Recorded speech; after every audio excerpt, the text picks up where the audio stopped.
Well, finally, we are in Taj Mahal, so I'm going to brief you some history. Welcome to you at the Taj Mahal. Probably one of your dream come true for it. Well, this complex is very big complex itself. Total parameter, I mean the size of this complex, about 60 hectares. It has been divided in two parts. In which part at the moment we are standing, this is at this place built earlier than Taj Mahal. And the place we call courtyard. And courtyard means here are four entrance gates with a different direction altogether. So we access the inner gate complex through the western gate. Far straight at the end, you can see the east entrance gate. On to the right side over those upstairs, you can see the south gate.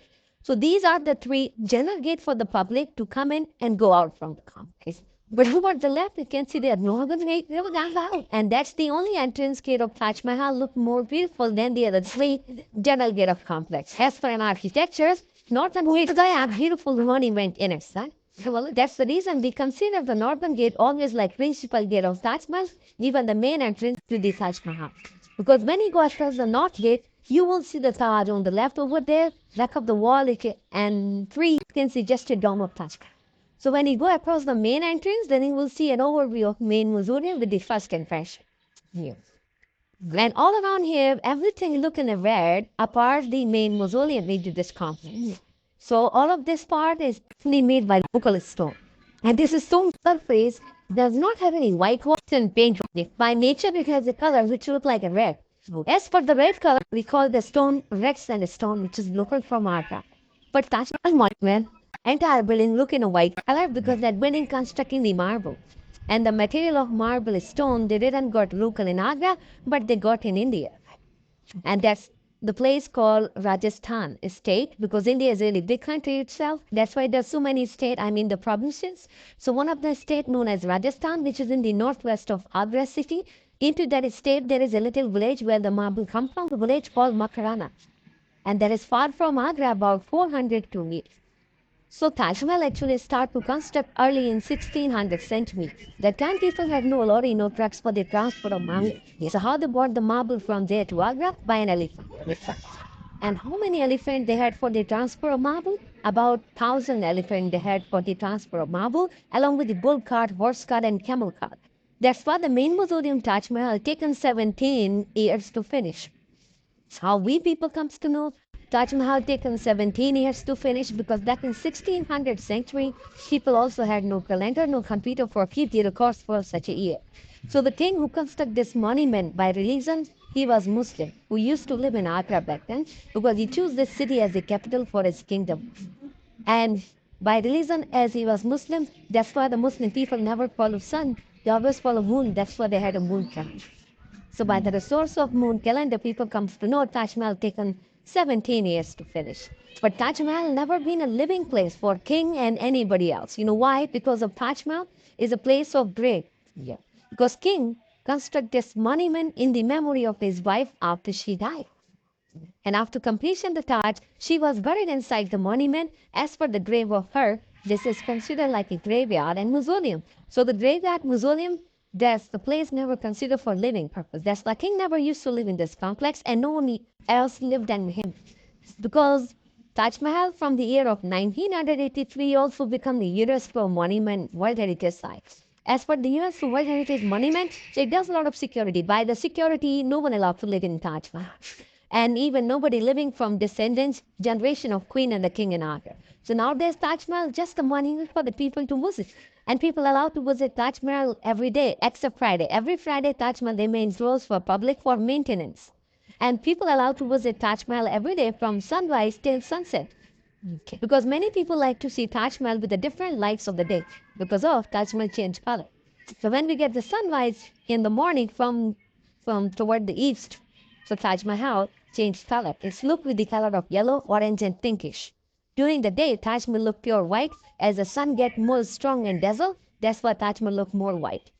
And at the time sunset, Taj Mahal again changed color. Looks similar like morning with yellow and orange as well. Okay. And at the time of twilight, Taj Mahal looked totally in a gray color because of darkness come all around the building, and Taj Mahal looked like a gray. But Taj Mahal also look beautiful in the night time when we get the full moon. Full moon is not every night, only 4 nights a month we get the full moon. So under the full moon, Taj Mahal look more awesome than daylight. As per my word, under the full moon, Taj Mahal look like a teardrop on their face of an eternity, and which natural stones they engrave into the wall of their monument to decor with a different form of flower, leaves, and petal as like orientation. Some of the stones they shine, they sparkle.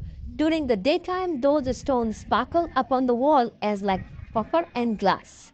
When we get full moon in the night time, those stones shine upon the wall of monument as like a diamond. And which stone shine upon the Taj Mahal? That's the stone is known as a Star of India, which is the local stone from Agra city. That's the stone was being lucky for the lady Taj Mahal, and she believed Indian astrology, palmistry, and horoscope and zodiac sign as well. She believed through those kind of things she come to know that a stone gonna be lucky to her, and she wore that stone to protect her soul and body through the negative energy and bad eyes. As the stone was being lucky for her, that's why king gave an order to use that lucky stone to engrave in the wall of monument to decor the Taj. And this courtyard place along with the four gate, it is surrounded by rooms all along the side. You can see many arch rooms all around here. Yeah. And number of these rooms all the way around here, more or less 200.